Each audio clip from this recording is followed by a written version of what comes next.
कथा शीर्षक प्रेम टपरीवर सुरू झालं आणि तिथंच संपलं.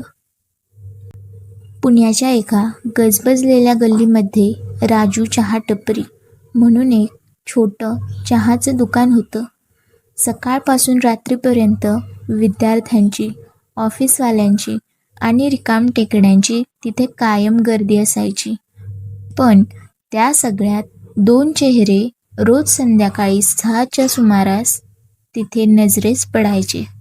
तो आदित्य, इंजिनिअरिंगचा विद्यार्थी, शांत स्वभावाचा आणि डोक्यावर कायम एक पुस्तक घेऊन फिरणारा.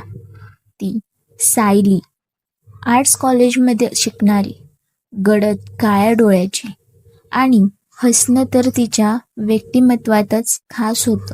सुरुवात अगदी साधी झाली होती. एका पावसाच्या संध्याकाळी